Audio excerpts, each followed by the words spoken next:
New tonight at 11, Providence Health Care will soon break ground on a new behavioral health hospital. And for one Spokane woman, the additional resources cannot come soon enough. Good evening. Thanks for joining us tonight. I'm NADINE Woodward. A viewer reached out to KXLY4 about our coverage of recent teen suicides in the community. She says she has a family member who's getting psychiatric inpatient treatment at Sacred Heart. KXLY4's Grace Ditzler working for you. And Grace, this woman says it's been challenging to get help for her loved one. Right, Nadine. Angela MAIORIELLO says she's grateful her community has the psychiatric services at Sacred Heart, but says she had a difficult time accessing the inpatient treatment for her family member last week. She says right now there are limited resources and a huge demand, and that's what Providence Health Care hopes to address with its new behavioral health hospital. Last Wednesday, Angela brought a family member to Sacred Heart, hoping to get a bed in the inpatient psychiatric facility. I'm fortunate to have a very open relationship with my family, and they come to me and let me know when they're struggling and having a hard time.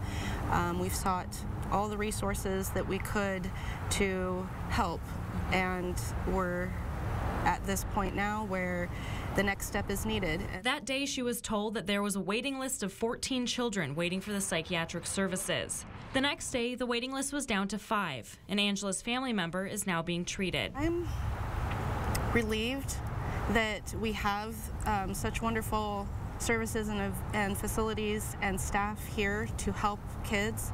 I've been frustrated with the process in getting and accessing the help. The high demand for behavioral health services in our region is a long-standing need, and Providence Health Care and Fairfax Behavioral Health will soon break ground on a new hospital that will add more beds and services. Angela hopes in the meantime people won't be discouraged when trying to get help. I can understand that some people might lose hope when they come in and ask for help and are told there's no room. She encourages people not to give up when seeking treatment and to advocate for your health and your needs. Should you be discharged and told there isn't room and you're not willing to wait, up to a week if that's what's necessary, then seek out the other resources in the community that can provide the counseling or group therapy or evaluations. They're out there. It's sometimes just difficult to know where to look. Angela believes more teenagers are speaking up when they are struggling with depression or suicidal thoughts, and as a community, we need to respond. So now that they're asking, we need to do our best as a community to provide those resources to help them.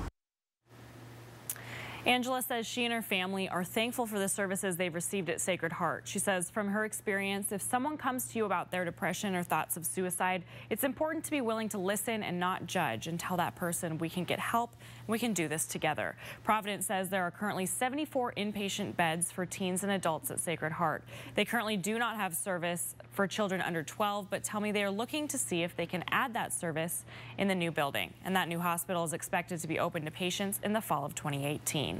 Reporting in studio, Grace Ditzler, KXLY4 News. Thank you, Grace.